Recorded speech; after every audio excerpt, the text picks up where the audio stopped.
पिछले कुछ हफ्तों से एक वॉर चल रही है जो हमारे से 5,000 किलोमीटर दूर है। ईरान, अमेरिका, इजराइल और गल्फ के कई देश इसमें शामिल हो गए हैं। मिसाइल्स, नेवल ब्लॉकेज और एक सुप्रीम लीडर की मौत। और अगर आप ये सोच रहे थे कि ये सब आपसे बहुत दूर है, तो एक बार फिर सोचिए, ये वॉर अब हमारे किचन तक पहुंच चुकी है।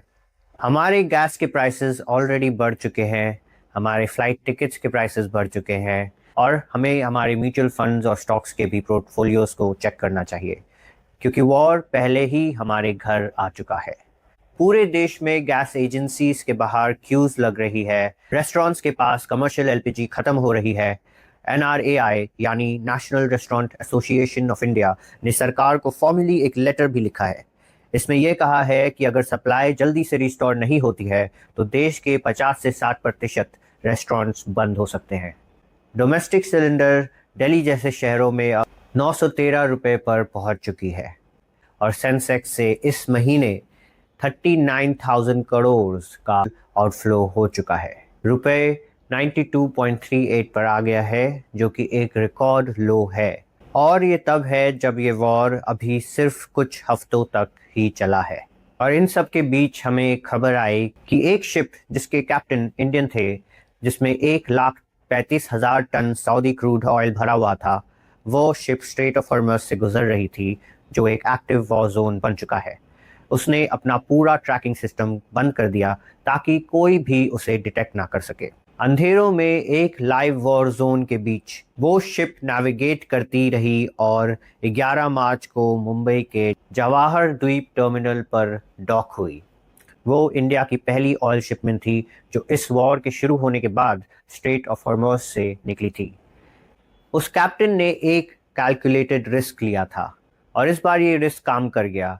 लेकिन सवाल ये है कि इंडिया कब तक इस तरह काम चलाता रहेगा। और इन सब के बीच हमारी सरकार हमसे यह कह रही है कि अभी सब कुछ ठीक है, बट हमारी सरकार तो हमेशा ही यही कहती है। तो आज हम ये देखेंगे कि सच में क्या हो रहा है और इसका क्या असर होगा आपकी जेब, आपके घर, आपके खेत और उन 90 लाख इंडियन फैमिलीज को जिनके घर वाले गल्फ में आज काम करते हैं। हम देखेंगे कि कॉन्स्टिट्यूशन के मुताबिक सरकार की क्या जिम्मेदारी है, उसके पास कौन से लीगल टूल्स हैं, कौन से वो यूज़ कर रहा है और कौन से अभी भी अनयूज्ड हैं। और हम ये भी अनुमान लगाएंगे कि अगर ये वॉर और लंबी खिंची तो आगे क्या क्या हो सकता है। मेरा नाम है अयान और आप देख रहे हैं लॉ नाउ। तो चलिए शुरू करते हैं। पहले हमें यह समझना ज़रूरी है कि आज की डेट में इंडिया इतना एक्सपोज्ड कैसे हो गया है। ये एक एक्सीडेंट नहीं है और ये कोई सरप्राइज भी नहीं है। इंडिया दुनिया का तीसरा सबसे बड़ा क्रूड ऑयल इंपोर्टर है और हम अपनी ज़रूरत का 85% क्रूड ऑयल बाहर से खरीदते हैं और सिर्फ 15% अपने पास बनाते हैं। एलपीजी यानी हमारे गैस सिलेंडर्स की बात करें तो हमारे देश की कंजम्पशन का ओवर 60% यानी नियरली 2/3 इम्पोर्ट से आता है और इसका बहुत बड़ा हिस्सा वेस्ट एशिया से आता है, जहां अभी ये वॉर चल रही है। पर ये इंपोर्ट इंडिया तक कहां से गुजर के आता है? ये है स्ट्रेट ऑफ हॉर्मज़। ये एक 33 से 39 किलोमीटर चौड़ा पानी में एक रास्ता है जो ईरान और ओमान के बीच में है और इस एक रास्ते से दुनिया का 20% डेली ऑयल सप्लाई गुजरता है और सिर्फ इस एक रास्ते के बंद हो जाने से दुनिया का ऑयल सप्लाई हिल जाता है।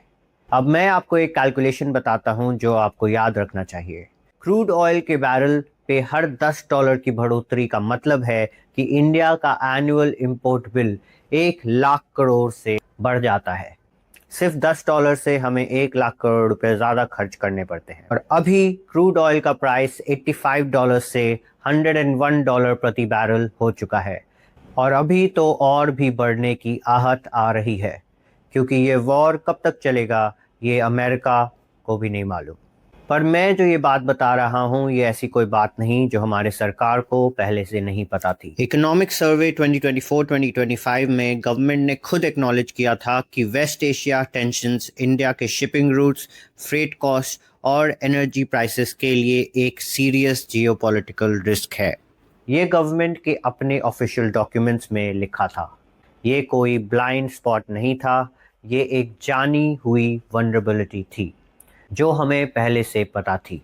और एसबीआई के एक रिसर्च में ये निकल के आया कि अगर क्रूड ऑयल $130 पर पहुंच जाता है तो इंडिया का जीडीपी ग्रोथ, जो कि अभी 7.6 पर चल रहा है, वो 6% तक गिर सकता है। और हर $10 की बढ़ोतरी इन्फ्लेशन में 35 से 40 बेसिस पॉइंट जोड़ देती है। यानी अभी जो इन्फ्लेशन रेट चल रहा है वो है 3.21 का, और अगर ये कंटिन्यू रहा तो वो बढ़कर 3.60 तक पहुंच सकता है, जिसके कारण जितनी भी चीज़ें हम खरीदते हैं वो और महंगी हो सकती हैं। अब दो कानून हैं जो इस पूरी सिचुएशन में गवर्नमेंट के पावर्स को डिफाइन करते हैं।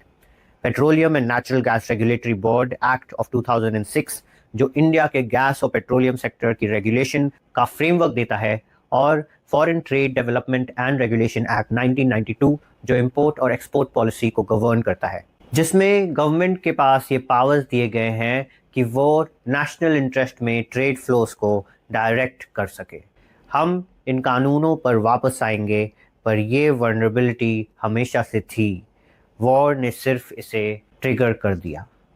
जिसके लिए हम प्रिपेयर्ड हैं या नहीं, वो सिटीजन्स के ऊपर इसका क्या इफ़ेक्ट होता है, इससे पता चलेगा। दोस्तों, अब हम एक एक करके वो इम्पैक्ट्स देखते हैं जो आप में से बहुत लोग पहले से फील कर रहे हैं, और कुछ ऐसे इम्पैक्ट्स भी हैं जो अभी किसी के रेडार पर नहीं हैं लेकिन होने चाहिए। पहले आपके गैस सिलेंडर और आपके खाने के बारे में बात करते हैं। दिल्ली में डोमेस्टिक एलपीजी सिलेंडर्स 913 रुपये पर आ गया है। मार्च में एक ही बार में ₹60 की बढ़ोतरी हुई है। एनआरएआई ने जो लेटर लिखा है वो सिर्फ एक कंप्लेंट नहीं है। उसमें लिखा है कि अगर कमर्शियल एलपीजी सप्लाई रिस्टोर नहीं होती तो 50 से 60% रेस्टोरेंट्स बंद हो सकते हैं। पर गवर्नमेंट हमें ये कह रही है कि सप्लाई अभी एडिक्वेट है, पर हमें इंडस्ट्री कह रही है कि अभी बस हमारे पास 10 दिन का स्टॉक बचा है। हिस्टोरिकली इंडिया का एलपीजी बफर 25 से 30 दिन का होता था, पर अभी वो 10 दिन पर है। दोनों पोजीशंस आपके सामने हैं और आप खुद अंदाज़ा लगा सकते हैं कि ग्राउंड रियलिटी क्या है। अब आपके फ़्लाइट टिकट पे आते हैं। एविएशन टर्बाइन फ्यूल यानी एटीएफ एयरलाइन की ऑपरेटिंग कॉस्ट का 40% होता है। मार्च 2026 की शुरुआत से एटीएफ प्राइसेस में सिग्निफिकेंट जंप आया है। ऊपर से इंडियन एयरलाइंस जो पहले से पाकिस्तान के एयर स्पेस से नहीं गुजर सकती थी, जिस वजह से रूट्स पहले से ही लॉन्ग कर दिए गए, अब वॉर की वजह से और भी लॉन्गर हो गई है। ज़्यादा फ्यूल, ज़्यादा टाइम, ज़्यादा क्रू कॉस्ट। तो एयर इंडिया ने इसके लिए 2 फेजेस में सरचार्जेस अनाउंस कर दिए हैं। फेज़ 1 जो कि मार्च 12 से लागू हुआ है, उसमें डोमेस्टिक रूट्स पर $399 एक्स्ट्रा, गल्फ रूट्स पर $10 एक्स्ट्रा, साउथ ईस्ट एशिया पर $60 एक्स्ट्रा और अफ्रीका पर $90 एक्स्ट्रा लग रहा है। फेज़ 2 जो कि 18 मार्च से लागू होगा, उसमें यूएस और ऑस्ट्रेलिया रूट्स पर $200 एक्स्ट्रा लगेगा। बाकी एयरलाइंस भी यही करेंगे क्योंकि ये एयर इंडिया की चॉइस नहीं है, ये फ्यूल के अरिथमेटिक का नतीजा है।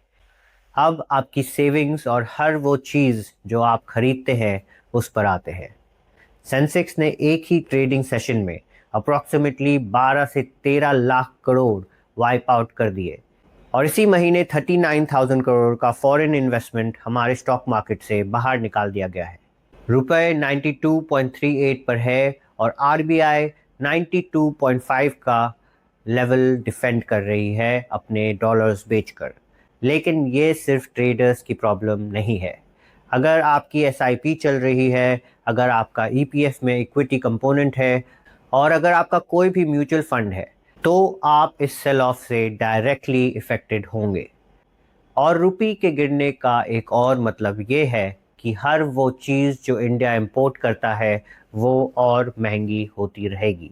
इलेक्ट्रॉनिक्स, मेडिसिन्स, जिनका भी रॉ मटेरियल बाहर से आता है, पेट्रोल, ये सारे एक टाइप के इनविजिबल प्राइस हाइक्स हैं जिनका कोई अनाउंसमेंट नहीं होता। अब आते हैं उन 90 लाख इंडियंस पर जो गल्फ में काम कर रहे हैं। ये वो इम्पैक्ट है जो most news channels adequately cover नहीं कर रहे। अप्रॉक्सीमेटली 90 लाख इंडियंस गल्फ में काम करते हैं। कंस्ट्रक्शन में, हेल्थ केयर में, सर्विसेज में, डोमेस्टिक वर्क में। और ये लोग हर साल अप्रॉक्सीमेटली 4.27 लाख करोड़ इंडिया भेजते हैं, जो इंडिया के टोटल एनुअल रेमिटेंसेस का 40% है। और ये पैसा कहाँ जाता है?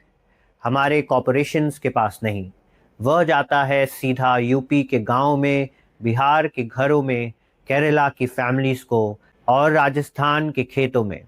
अब क्योंकि फ्लाइट्स डिस्टर्ब हो रही हैं, उनके वजह से वर्कर्स स्ट्रैंडेड हो रहे हैं, नए वर्कर्स अपनी जॉब्स पर नहीं पहुंच पा रहे।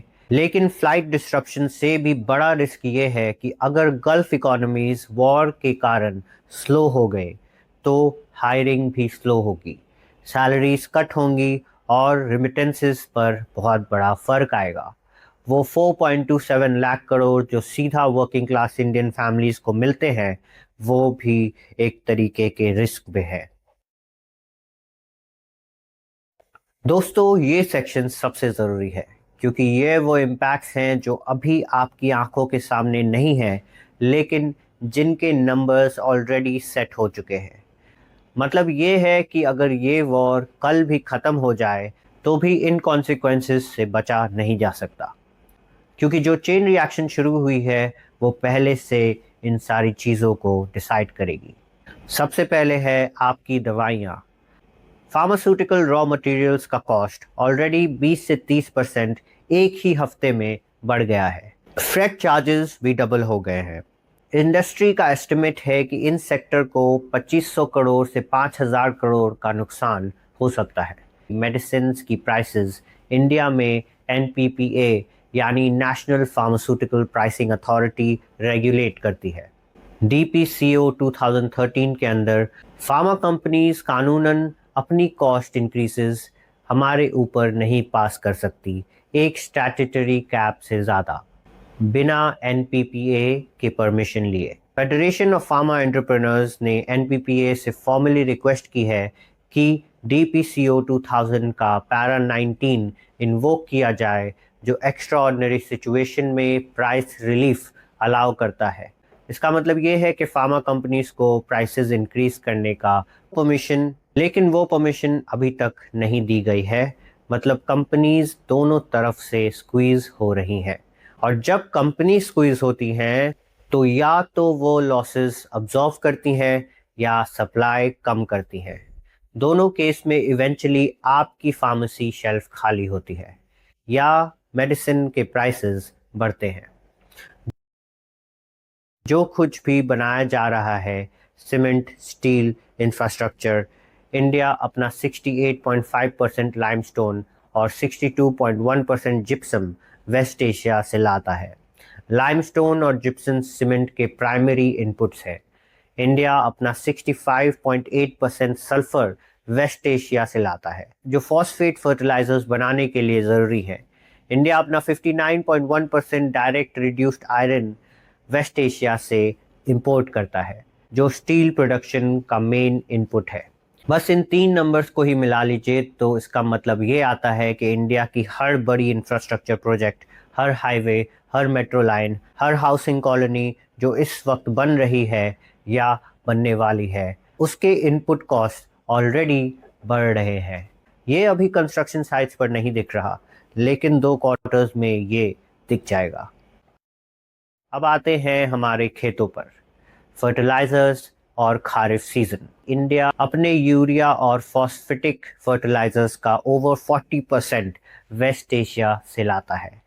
यूरिया की इंटरनेशनल प्राइस पहले से $100 प्रति टन से बढ़कर $600 प्रति टन पहुंच चुकी है। राबी सीजन ऑलमोस्ट ख़त्म हो रही है, इसीलिए अभी खेत में ये इम्पैक्ट नहीं दिख रहा, लेकिन खारिफ जोतने का सीज़न 3 महीने में शुरू होगा। अगर फर्टिलाइज़र सप्लाई 3 महीने में नॉर्मलाइज नहीं होता है तो वो उस क्रॉप साइकिल को अफेक्ट करेगा, उसका हमारे फूड प्राइसेस पे Q3 में इम्पैक्ट दिखेगा। ये स्लो बर्न है, आज नज़र नहीं आ रहा, लेकिन नंबर्स ऑलरेडी सेट हो चुके हैं। सूरत के डायमंड वर्कर्स यूएई इंडिया के रफ डायमंड इंपोर्ट्स का ओवर 2/3 सप्लाई करता है। इंडिया के जेम्स और ज्वेलरी एक्सपोर्ट्स गल्फ कंट्रीज में लास्ट ईयर 8.3 बिलियन रुपीस के थे। मुंबई और सूरत से रोज 400 से 500 पार्सल्स एक्सपोर्ट होते थे और 200 से 300 पार्सल्स इंपोर्ट होते थे दुबई के जरिए। ये सब अभी बंद हो चुका है। सूरत की डायमंड इंडस्ट्री लाखों लोगों को एम्प्लॉय करती है। जब पार्सल्स बंद होते हैं तो काम बंद होता है, और जब काम बंद होता है तो सैलरी भी बंद हो जाती है। ये भी इस वॉर का एक कॉन्सिक्वेंस है। जो ये सारी चीज़ें अभी एक साथ हो रही हैं। तो ये सिर्फ पेट्रोल की बात नहीं है, ये इंडिया की इकोनॉमी के एक बड़े हिस्से को इफ़ेक्ट कर रहा है। अब आते हैं एक ऐसी बात पर जो इस पूरी कॉन्वर्सेशन को फंडामेंटली बदल देता है। जब भी आप किसी न्यूज़ चैनल पर सुनते हैं कि सरकार को कुछ करना चाहिए या ऑपोजिशन डिमांड कर रही है कि सरकार स्टेप्स ले, तो ये फ्रेमिंग फंडामेंटली इनकम्प्लीट है, क्योंकि ये चाहिए की बात नहीं है। हमारे भारत का संविधान सरकार के ऊपर स्पेसिफिक ऑब्लिगेशंस डालता है। ये एस्पिरेशंस नहीं है, बल्कि सरकार की ड्यूटी है, उसका काम है। जैसे कि आर्टिकल 21 जो हमें राइट टू लाइफ देता है। आप शायद ये जानते हैं, लेकिन सुप्रीम कोर्ट ने ये क्लियरली होल्ड किया था कि आर्टिकल 21 का मतलब सिर्फ जिस्म को जिंदा रखना नहीं है, बल्कि इसका मतलब है कि बेसिक ह्यूमन डिग्निटी के साथ जीना, जिसमें आता है फूड और लाइवलीहुड का एक्सेस। ये हमारा एक फंडामेंटल राइट है, और इस राइट की प्रोटेक्शन गवर्नमेंट की जिम्मेदारी है। फिर आते हैं आर्टिकल 47 पे। ये directive principles of state policy के अंदर आता है, लेकिन डायरेक्टिव मतलब ऑप्शनल नहीं होता। आर्टिकल 47 कहता है कि it is the duty of the state to raise the level of nutrition and the standard of living of the people of the country. Primary duty aspiration नहीं होता, और कोर्ट्स ने कंसिस्टेंटली ये बताया है कि डायरेक्टिव प्रिंसिपल्स ये define करते हैं कि फंडामेंटल राइट्स को कैसे इंटरप्रेट किया जाएगा और गवर्नमेंट की एक्शन को कैसे जज किया जाएगा। फिर आते हैं आर्टिकल 39A पर। State shall direct it's policy towards ensuring that all citizens have adequate means of livelihood. और इन तीनों कॉन्स्टिट्यूशनल प्रोविजंस की डायरेक्ट लेजिस्लेटिव एक्सप्रेशंस क्या है? Essential commodities act 1955। पार्लियामेंट ने ये कानून इसलिए बनाया था क्योंकि कॉन्स्टिट्यूशन ने गवर्नमेंट पर ये सारी जिम्मेदारियां पहले से डाली थी, और इस कानून का एग्जिस्टेंस ही इस बात का प्रूफ है कि गवर्नमेंट के पास ये पावर्स हैं, और इन पावर्स को यूज़ करना उसका कॉन्स्टिट्यूशनल फ़र्ज़ बनता है। तो अब जब हम आगे टूल्स की बात करेंगे, तो ये टूल्स गवर्नमेंट की दया से नहीं है, बल्कि ये कॉन्स्टिट्यूशन के मैंडेट से है। गवर्नमेंट का काम ही है कि ये टूल्स को यूज़ करना, और आप एक इन्फॉर्म्ड सिटीज़न की हैसियत से ये जानने के हकदार हैं कि इन मैंडेट्स पर क्या हो रहा है और क्या नहीं। तो सरकार के पास ऐसे सिचुएशंस में काफ़ी टूल्स हैं जो कि वो यूज़ कर सकती है हमारी भलाई के लिए। हर टूल के साथ मैं आपको ये भी बताऊंगा कि कौन सा कानून सरकार को ये पावर देता है, और अभी कौन कौन से टूल यूज़ हो रहे हैं और कौन से टूल अभी तक नहीं यूज़ हुए। पहला टूल है essential commodities act 1955। Section 3 government को ये पावर देता है कि वो किसी भी एसेंशियल कमोडिटी की प्रोडक्शन, सप्लाई और डिस्ट्रीब्यूशन को रेगुलेट कर सके, नेशनल इंटरेस्ट के नाम पर एक एग्जीक्यूटिव ऑर्डर देकर। इस टूल को यूज़ करने के लिए गवर्नमेंट को कोई पार्लियामेंट्री वोट की ज़रूरत नहीं, और हमारे गवर्नमेंट ने इस पावर को 9 मार्च को यूज़ करते हुए natural gas supply regulation order 2026 notify किया। ये ऑर्डर एक प्रायोरिटी एलोकेशन सिस्टम क्रिएट करता है, जो कि नेचुरल गैस, जिसमें LNG भी आता है, उसे डिफरेंट सेक्टर्स में कैसे बांटा जाएगा उनके पिछले 6 महीने के एवरेज कंजम्पशन के हिसाब से। प्रायोरिटी सेक्टर 1 में आता है डोमेस्टिक पाइप नेचुरल गैस यानी PNG, CNG फॉर ट्रांसपोर्ट और LPG प्रोडक्शन। इन्हें 100% सप्लाई गारंटीड होगी। प्रायोरिटी सेक्टर 2 में आता है फर्टिलाइज़र प्लांट्स, इन्हें 70% सप्लाई मिलेगी, लेकिन सिर्फ फर्टिलाइजर प्रोडक्शन के लिए। वो इस गैस को किसी और काम में यूज नहीं कर सकते। प्रायोरिटी सेक्टर 3 में आता है टी इंडस्ट्री, मैन्युफैक्चरिंग और बाकी इंडस्ट्रियल कंज्यूमर्स जो नेशनल गैस ग्रिड से कनेक्टेड हैं। इन्हें 80% ऑफ नॉर्मल सप्लाई एलोकेट की गई है। प्रायोरिटी सेक्टर 4 में वो कमर्शियल और इंडस्ट्रियल यूजर्स हैं जो सिटी गैस डिस्ट्रीब्यूशन नेटवर्क से कनेक्टेड हैं, जिसमें रेस्टोरेंट्स भी आते हैं। इन्हें भी 80% सप्लाई मिलेगी, पर जिसमें एक्चुअली कट किए गए हैं वो सेक्टर्स हैं पेट्रोकेमिकल फैसिलिटीज़, जिसमें ओएनजीसी पेट्रो एडिशंस, गेल का पेट्रोकेमिकल कॉम्प्लेक्स और रिलायंस O2C शामिल हैं। इनकी सप्लाई पूरी तरह बंद की जा सकती है और पावर प्लांट्स के लिए एज रिक्वायर्ड कट किए जाएंगे। और ऑयल रिफाइनरीज की सप्लाई को 65% पर लाया गया है और ये ऑर्डर एग्जिस्टिंग सप्लाई को मैनेज करता है, नया सप्लाई नहीं क्रिएट करता। तो शायद शॉर्टेज अभी भी फील हो, पर सिर्फ वो शॉर्टेज पहले पेट्रोकेमिकल प्लांट्स में आएगी, पहले पावर प्लांट्स में आएगी, लेकिन आपके घर में लास्ट में आएगी। लेकिन ये बफर भी इन्फिनिट नहीं है। फिर 14 मार्च 2026 को गवर्नमेंट ने एक और ऑर्डर निकाला है। इसका पूरा नाम है liquefied petroleum gas regulation of supply and distribution amendment order 2026। इस ऑर्डर ने एक रूल क्रिएट किया है जो सीधा आपके घर से रिलेटेड है। अगर आपके घर में पीएनजी यानी पाइप्ड नेचुरल गैस कनेक्शन है, मतलब गैस पाइप से आती है सीधा, तो आप डोमेस्टिक एलपीजी सिलेंडर नहीं रख सकते, और अगर अभी रख रहे हैं तो उसे तुरंत सरेंडर करना होगा। और गवर्नमेंट ऑयल कंपनीज को स्पेसिफिकली प्रोहिबिट किया गया है कि वो पीएनजी कनेक्शन वाले घर को डोमेस्टिक एलपीजी सिलेंडर दे सके। टूल है आरबीआई का फॉरेक्स इंटरवेंशन। आरबीआई एक्ट 1934 के अंडर आरबीआई का मैंडेट है कि वह इंडिया के फॉरेन एक्सचेंज मार्केट को ऑर्डरली रखे। इस मैंडेट के अंदर आरबीआई स्टेट रन बैंक्स के जरिए डॉलर्स बेच रहा है और रुपी को 92.50 के लेवल पर डिफेंड कर रहा है। यानी उसके पास जो डॉलर रिजर्व्स है उसको बेचकर वो रुपीस की प्राइस को स्टेबलाइज रखना चाह रहा है। इंडिया के पास अभी अप्रॉक्सीमेटली 705 बिलियन डॉलर का फॉरेन एक्सचेंज रिजर्व है, जो दुनिया के सबसे बड़े रिजर्व्स में से एक है। लेकिन वॉर के पहले हफ्ते में सिर्फ रुपी डिपेंड करने के लिए 11.68 बिलियन खर्च हो गए हैं। चौथा टूल है import diversification. Foreign trade development and regulation act 1992 की सेक्शन 3 के अंडर गवर्नमेंट के पास इंपोर्ट सोर्सेज डाइवर्सिफाई करने की पावर है।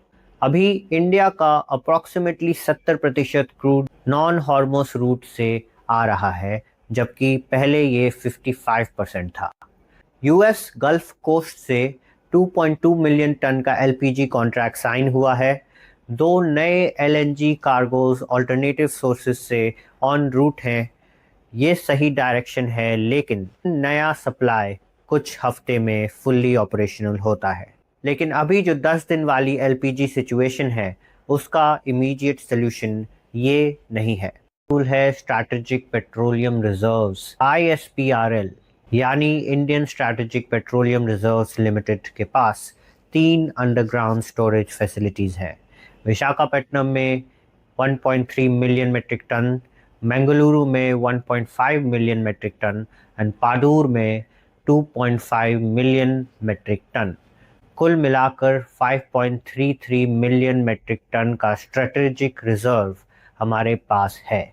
पार्लियामेंट ने ये रिजर्व इसीलिए बनाया था क्योंकि ये डिसाइड किया गया था कि इंडिया के पास एग्जैक्टली ऐसे इमरजेंसी सिनारियोज के लिए एक बफर होना चाहिए। अभी ये रिलीज नहीं किया गया है क्योंकि गवर्नमेंट अभी ये कह रही है कि हमारे कमर्शियल इन्वेंटरीज अभी काफ़ी हैं और हमें हमारे रिजर्व्स को रिलीज़ करने की अभी ज़रूरत नहीं है। Energy analytics firm Kepler estimate कर रहा है कि इंडिया का actual usable crude stockpile across storage tanks, underground reserves, pipelines etcetera अभी 100 मिलियन बैरल्स पर है। जो कि 40 से 45 दिनों तक हमें लास्ट कर सकता है। पर टॉप गवर्नमेंट सोर्सेस का ये कहना है कि अभी इंडिया के स्टॉक पाइल में 250 मिलियन बैरल्स क्रूड ऑयल और पेट्रोलियम प्रोडक्ट्स कंबाइन करके, जैसे petrol, diesel, ATF, LPG etcetera, वो स्टोर्ड है across caverns, above ground tanks, pipelines, terminal facilities और कार्गो वेसल्स में, जो इंडिया की तरफ बढ़ रहे हैं। अगला टूल है एक्साइज ड्यूटी को कट करना। सेंट्रल एक्साइज एक्ट 1944 की सेक्शन 5A के अंदर गवर्नमेंट एक एग्जीक्यूटिव नोटिफिकेशन से बिना किसी पार्लियामेंट्री वोट के पेट्रोल और डीजल पर एक्साइज ड्यूटी कट कर सकती है। इस पावर का एक क्लियर प्रेसिडेंट है, जो कि मई 2022 में एक ही रात में पेट्रोल पर 8 रुपये पर लीटर और डीजल पर 6 रुपये पर लीटर की कॉस्ट कट की गई थी। लेकिन अभी ऐसे कोई भी कट अनाउंस नहीं हुए हैं। रिपोर्ट्स में है कि अंडर कंसिडरेशन है, पावर एग्जिस्ट करती है, प्रेसिडेंट भी एग्जिस्ट करता है और हमारे पास स्पेस भी है ऐसे कट्स करने के लिए। पर अब ये भी एक सवाल है कि सरकार को ये डिसीजन लेने की ज़रूरत पड़ेगी या नहीं। अगला टूल है इंडिया के डिप्लोमेटिक रिलेशंस और UNCLOS। तो जब से ये वॉर शुरू हुई है, एक्सटर्नल अफेयर्स मिनिस्टर और ईरान के फॉरेन मिनिस्टर के बीच 3 बार बात हो चुकी है। इंडिया का ऑफिशियल लीगल पोजीशन UNCLOS यानी United Nations Convention on law of the sea के आर्टिकल 38 पर बेस्ड है, जो कहता है कि सभी स्टेट्स को इंटरनेशनल स्टेट्स से ट्रांजिट पासेज का राइट है। हॉर्मुज़ एक इंटरनेशनल स्टेट है और इंडिया का इस रास्ते पर लीगल क्लेम बनता है। लेकिन जो शेनलॉन्ग शिप मुंबई पहुंची वो लाइबेरिया फ्लैग थी, इंडिया फ्लैग नहीं। उसने AIS ट्रांसपॉन्डर ऑफ करके डार्क मोड में नेविगेशन किया, किसी कंफर्म्ड गवर्नमेंट डील की वजह से नहीं। मिनिस्ट्री ऑफ एक्सटर्नल अफेयर्स के स्पोक्सपर्सन रणधीर जायसवाल से जब डायरेक्टली पूछा गया कि क्या ईरान ने इंडिया फ्लैग्ड वेसल्स को सेफ पैसेज गारंटी की, तो उन्होंने कहा कि beyond that it would be premature for me to say anything. मतलब इंडिया की डिप्लोमेटिक एंगेजमेंट एक्टिव है और ये सही है, लेकिन ये बात सच नहीं है कि हमें अभी तक एक गारंटीड बायलैटरल कॉरिडोर के बारे में MEA ने खुद अभी कुछ कंफर्म किया है। 28 इंडियन फ्लैग्ड वेसल्स अभी भी पर्शियन गल्फ में है। ऑफ हॉर्मुज के पश्चिम तरफ जो पर्शियन गल्फ है उसमें 24 इंडियन फ्लैग वेसल्स हैं, जो कल भी उतने ही थे। आज भी 24 वेसल हैं, उसमें 677 भारतीय नाविक। 677 इंडियन सीफेरर्स स्ट्रेट के वेस्ट साइड में फंसे हुए हैं। डिप्लोमेटिक काम अभी चल रहा है, लेकिन सिचुएशन अभी भी इवॉल्व कर रहा है। अगली चीज़ है इंटरनेशनल लॉ और UN सिक्योरिटी काउंसिल। ये थोड़ा अलग है। ये सिर्फ इंडिया का टूल नहीं, बल्कि ये वो इंटरनेशनल लीगल फ्रेमवर्क है जिसके अंदर ये पूरी वॉर चल रही है और इंडिया जिसका मेंबर है। अमेरिका ने ऑपरेशन एपिक फ्यूरी के लिए UN चार्टर का आर्टिकल 51 साइट किया है, यानी right to self defence. Article 51 कहता है कि सेल्फ डिफेंस का राइट तब अप्लाई होता है जब एक आर्म्ड अटैक अकर होता है। ईरान ने 28 फरवरी से पहले अमेरिका पर कोई आर्म्ड अटैक नहीं किया था और अमेरिका के पेंटागन ने खुद ये कंफर्म किया था कि ईरान कोई इमिनेंट थ्रेट या इमिनेंट अटैक प्रिपेयर नहीं कर रहा था। अमेरिका के खुद के डिफेंस इंटेलिजेंस एजेंसी का असेसमेंट था कि ईरान की ICBM कैपेबिलिटी डेवलप करने में 1 डेकेड लगेगा। और एक बात ज़रूरी है, ट्रंप ने खुद ही ऑपरेशन मिडनाइट हैमर के बाद ये कहा था कि ईरान का न्यूक्लियर प्रोग्राम कंप्लीटली और टोटली ऑब्लिटरेट हो चुका है। फिर 28 फरवरी को उसी न्यूक्लियर प्रोग्राम को फिर से डिस्ट्रॉय करने के लिए ये स्ट्राइक्स को लॉन्च कर दिया गया। एक जेन्युइन फैक्ट जो ऑनेस्टली एक्नॉलेज करना ज़रूरी है वो है IAEA ने खुद कंफर्म किया था कि ईरान के पास 60% एनरिच्ड यूरेनियम का एक स्टॉक पाइल था, जिसे उन्होंने एक अंडरग्राउंड फैसिलिटी में छुपा कर रखा था। ये एक रियल एनपीटी वायलेशन था, लेकिन 60% एनरिच्ड यूरेनियम एक न्यूक्लियर वेपन नहीं है। उसे वेपन्स ग्रेड बनाने के लिए, वेपनाइज करने के लिए और डिलीवर करने के लिए अलग अलग स्टेप्स चाहिए, जिनमें से हर एक स्टेप्स में या तो मंथ्स या सालों लग जाते हैं। कोई इमिनेंट थ्रेट का स्टैंडर्ड इससे मीट नहीं होता। यूएन सिक्योरिटी काउंसिल के 135 कंट्रीज ने रेजोल्यूशन 2817 को स्पॉन्सर किया है, जो ईरान के गल्फ नेबर्स पर रिटेलिटरी स्ट्राइक्स को कंडेम करता है। ये यूएन हिस्ट्री में किसी भी सिक्योरिटी काउंसिल रेजोल्यूशन को स्पॉन्सर करने वाले कंट्रीज की सबसे बड़ी तादाद है। लेकिन रशिया ने भी एक balanced cease fire resolution introduce किया था, लेकिन अमेरिका ने अपने वीटो पावर का इस्तेमाल कर उस रेजोल्यूशन को रोक दिया। और एक और इम्पॉर्टेंट बात, अमेरिका मार्च में सिक्योरिटी काउंसिल का प्रेसिडेंट था, यानी उसने काउंसिल की एजेंडा भी कंट्रोल की थी। नतीजा ये रहा कि काउंसिल ने ईरान की रिटेलिटरी स्ट्राइक्स को कंडेम किया, लेकिन वो स्ट्राइक्स जो इस पूरी चेन रिएक्शन की वजह बनी, उन्हें टच भी नहीं कर सका, क्योंकि जिस देश ने वो स्ट्राइक्स की उसी के पास वीटो पावर था। इंडिया एक ऐसा देश है जिसने कंसिस्टेंटली यूएन सिक्योरिटी काउंसिल में रिफॉर्म की डिमांड की है। यह सिर्फ ईरान और अमेरिका की स्टोरी नहीं है, ये उस सिस्टम की स्टोरी है जिसके अंदर इंडिया की अपनी इंटरेस्ट और इंडिया के अपने सिटीजन्स की सेफ्टी भी डिफाइन होती है। तो मैंने आपको बताया कि सरकार के पास कितने टूल्स हैं और सरकार उनका कैसे कैसे इस्तेमाल कर सकती है, और इंटरनेशनल लॉ के पास भी क्या जरिए हैं। कुछ यूज़ हो रहे हैं और कुछ नहीं। दो सबसे पावरफुल डोमेस्टिक टूल्स अभी भी अनयूज्ड है, और जो इंटरनेशनल लॉ में टूल था वो एक वीटो की वजह से वहीं रुक गया। लेकिन अब सवाल ये है कि आगे क्या होगा। मैं ये क्लियरली कहना चाहता हूँ कि ये सेक्शन डर फैलाने के लिए नहीं है। ये वो इन्फॉर्मेशन है जो आपको पहले से पता होनी चाहिए, ताकि आप समझ सकें कि आज की डिसीजंस कितनी इम्पोर्टेंट होती हैं हमारे फ्यूचर के लिए। पहला सिनारियो है कि वॉर कुछ हफ्तों में ख़त्म हो जाए। ट्रंप ने 9 मार्च को कहा था कि वॉर बहुत सून ख़त्म हो सकती है। ईरान के भी कुछ रिप्रेजेंटेटिव्स CIA के साथ एक थर्ड कंट्री के ज़रिए बैक चैनल में मीटिंग कर रहे हैं, लेकिन अगर कल भी सीज़ फायर हो जाए तो भी ये इंस्टेंटली नॉर्मल नहीं हो जाएगा। ईरान ने स्ट्रेट ऑफ हॉर्मुज़ में नेवल माइंस प्लांट किए हैं, जिन्हें क्लियर करने में हफ्ते तो लग ही जाएंगे। वॉर रिस्क इंश्योरेंस प्रीमियम्स महीनों तक बढ़े रहेंगे, ऑलमोस्ट 100% तक। मेर्क्स, CMA, CGM, हैपाग लॉयड जैसे मेजर शिपिंग कंपनीज तब तक वापस नहीं आएंगे जब तक उन्हें कॉन्फिडेंस नहीं होगा कि उनके शिप्स सेफ हैं।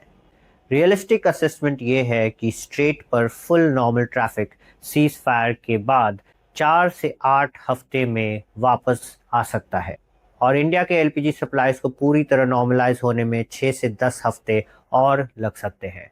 मार्केट्स पार्शली रिकवर करेंगे सीज फायर न्यूज़ पर, लेकिन ये भी बहुत धीरे धीरे होगा। दूसरा सिनारियो कि अगर वॉर 3 से 6 महीने तक चल गया तो क्रूड ऑयल का प्राइस कंसिस्टेंटली बढ़ता रहेगा, 110, 120, 150 तक भी पहुंच सकता है। और मैंने आपको पहले ही बताया, हर $10 की बढ़ोतरी हमारे बिल में 1 लाख से 1,40,000 लाख करोड़ एक्स्ट्रा ऐड कर देती है एनुअली। फर्टिलाइज़र शॉर्टेजेस खरीफ सीज़न को हिट करेगी और फ्रूट प्राइस इम्पैक्ट हमें Q3 2026 में दिखेगा। गल्फ इकोनॉमी स्लो हो सकती है, हायरिंग स्लो हो सकती है, सैलरीज कट होंगी और रिमिटेंसेस भी गिरने लगेंगे। IMEC यानी India middle east Europe corridor, जो इंडिया का एक मेजर स्ट्रैटेजिक इंफ्रास्ट्रक्चर कॉरिडोर है, प्रैक्टिकली रुक चुका है। इस सिनेरियो में गवर्नमेंट को अपने बाकी टूल्स का इस्तेमाल करना पड़ेगा, लेकिन तब तक फिस्कल कॉस्ट भी बहुत ज़्यादा बढ़ चुकी होगी आज के कंपैरिजन में, और वो कॉस्ट अल्टीमेटली हमारे ऊपर ही आएगी। तीसरा सिनेरियो है कि अगर वॉर 6 महीने से ज़्यादा चल गया, तब एसएनपी ने फॉर्मली फ्लैग किया है कि इस स्टेज पर इंडियन इकोनॉमी पर मटेरियल इम्पैक्ट होगा। करंट अकाउंट डिफिसिट बहुत ज़्यादा बढ़ जाएगा। 90 lakh Indian gulf workers serious job risk में आ जाएंगे। उसके बाद हमारी फूड के प्राइसेस बहुत ज़्यादा बढ़ जाएंगे। इस स्टेज पर हमें स्ट्रैटेजिक रिजर्व्स, एक्साइज कट और पोटेंशियली आईएमएफ इंगेजमेंट सब साइमल्टेनियसली डिप्लॉय करने पड़ सकते हैं। अभी हम पहले सिनेरियो में हैं। आज के डिसीजंस ये डिसाइड करेंगे कि हम पहले सिनेरियो में रहेंगे या दूसरे या तीसरे सिनेरियो तक भी आ जाएंगे। तो अब आप जानते हैं कि कौन से टूल्स हैं हमारे गवर्नमेंट के पास और किस कानून के अंदर वो टूल्स आते हैं, क्या हो रहा है, कौन से टूल्स वो ऑलरेडी यूज़ कर रहे हैं और कौन से टूल्स वो यूज़ कर सकते हैं। ये एक इन्फॉर्म्ड सिटीजन की ताकत है कि वो जाने कि उनका गवर्नमेंट क्या कर रहा है और क्या कर सकता है। तो अगर आपको आज का ये वीडियो यूज़फुल लगा तो प्लीज़ इनको और लोगों के साथ शेयर करें और लॉ नाउ को सब्सक्राइब करें ताकि मैं आपकी लीगल आईक्यू बूस्ट कर सकूं।